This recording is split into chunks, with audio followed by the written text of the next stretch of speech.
Sa pag-ahasa ay kailangan mo ng ganito, size 4 o size 4 ito.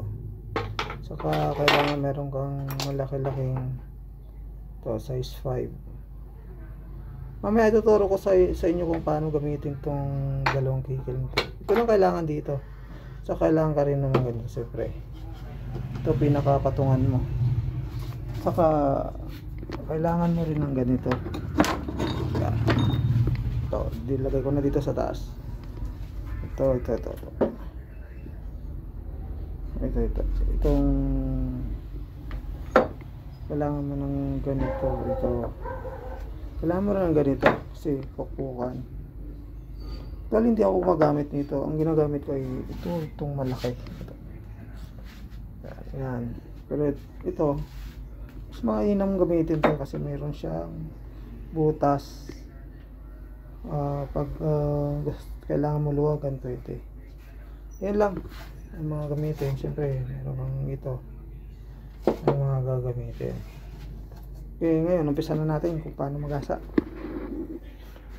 Una, tingnan mo muna ang sitwasyon ng nipper, kung kailangan gamitan dito. Katulad nito, ayan, sarado pa siya.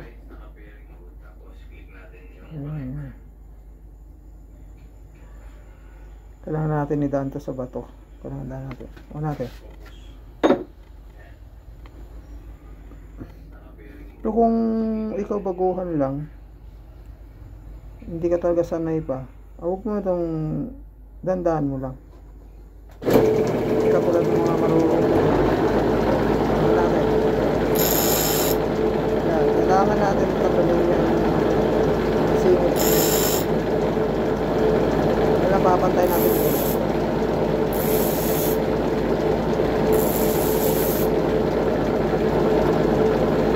Napapansin nyo, ito makapal ko sa kailangan patay natin.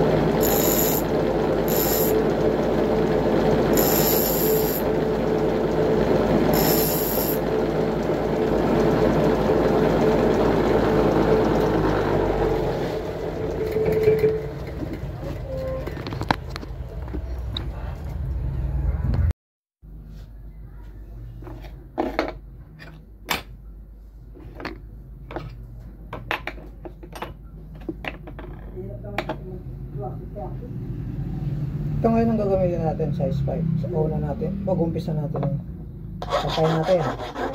Ayan, yung pinakataas. Mapansin mo ito, pansinin mo ito.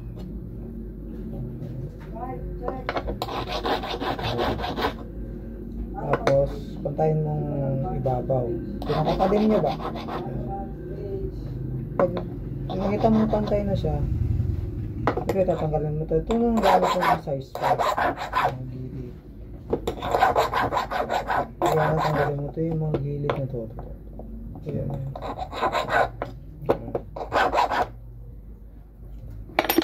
Pag wala na, pag okay na siya, sige mo yung tornilyo. Pag may kalawang, siyempre kailangan na, ayan, tanggalin mo. Huwag mong tigilan hanggat mayroong kalawang pa.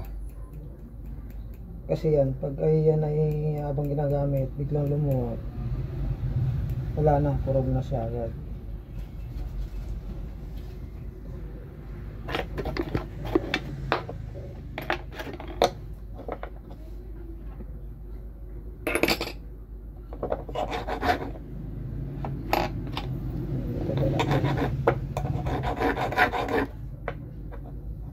Yan.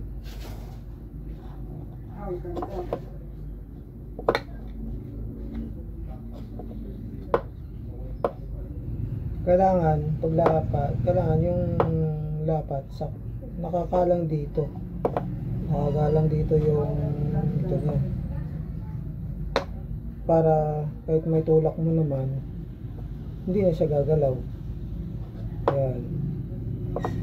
Sa mga baguhan, kailangan yan, kailangan ganyan para hindi siya gagalaw.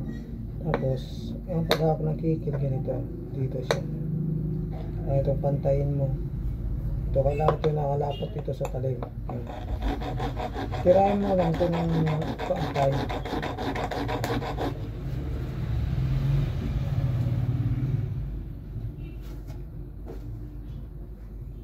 makikita mo naman eh. Katulad nito, ayan. Ito yung daan ng bato kanina eh. Kailan pantayin mo yan?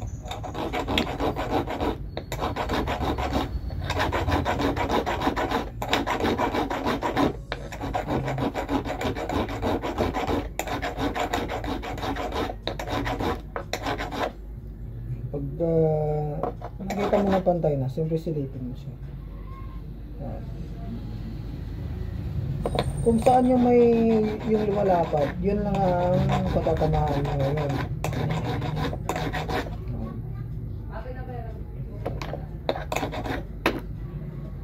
Hindi matalas. Sobrang talas eh. Ito sa medyo mapurol. Yan.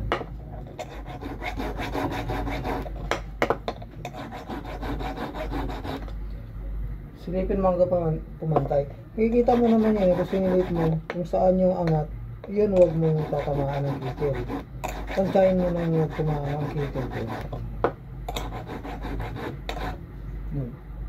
Pag pumantay na siya, ayun, ibabawal mo siya.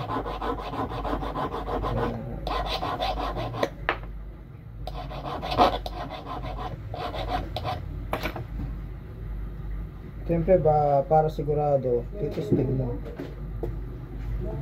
Ang aking testingan ay ito.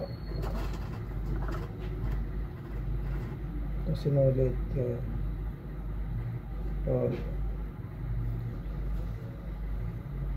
Mula dulo, titisting mo siya.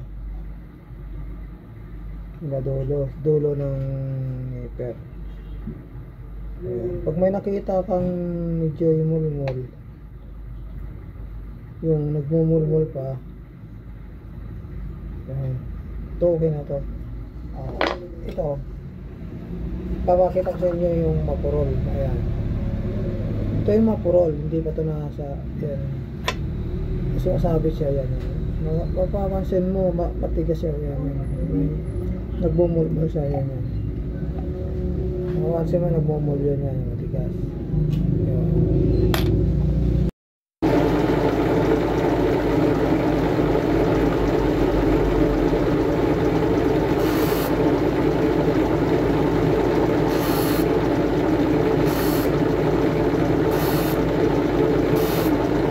Pagbubuli ay kailangan ay yung pinakatalim.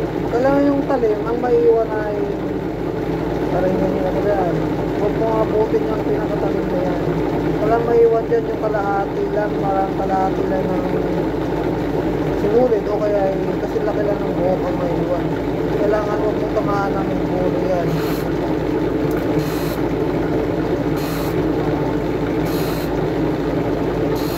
Tinatanggalan natin dyan yung gas pang katina.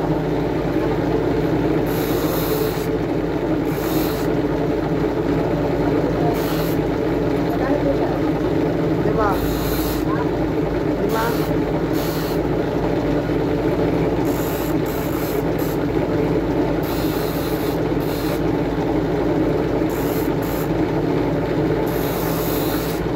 Yan. Puntahin mo yung dulo. Kailangan mabagta-bagta ka. Puntahin mo siya.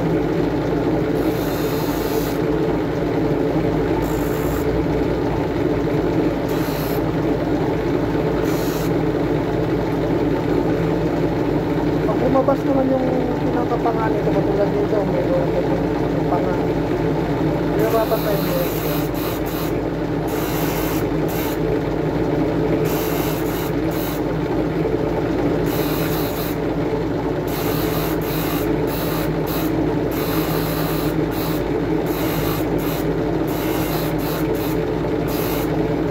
Itong pagbubuli ay ano lang to, para pagpaganda lang namin dyan. Ganda ng mga kalawa, pagpaganda. Pero wala yung kinalalaman sa talim. May pagkinis lang. Nagtatalim yun ay yung kikil. Tapos bapin yun natin.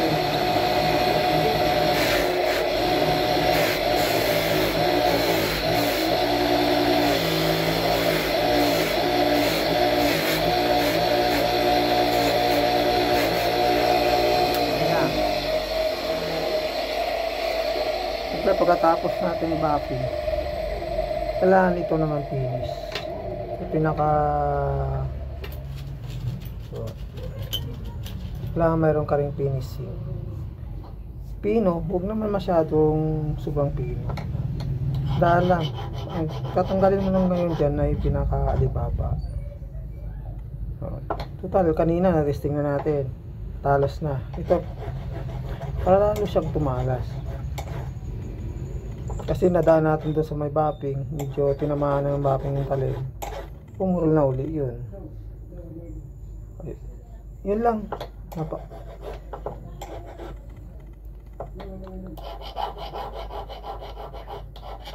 Ayun. Tapos, ngayon titesting natin dito. Ito yung testingan ko ay ito. Itong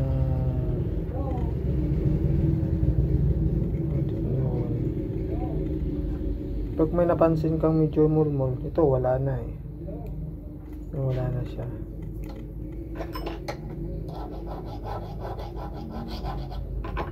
Siyempre, ang pinaka last, testing mo sa sarili mo.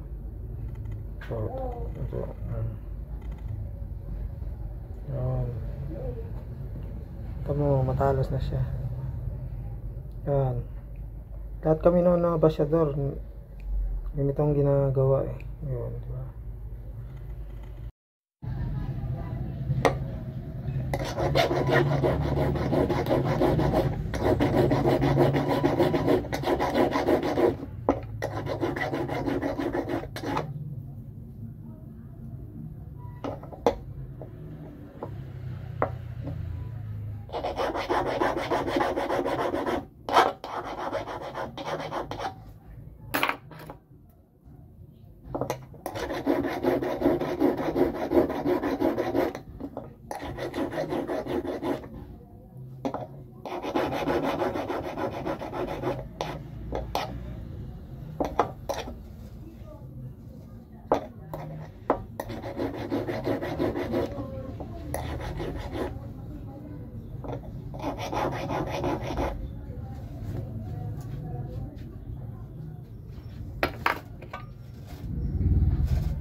Step 1.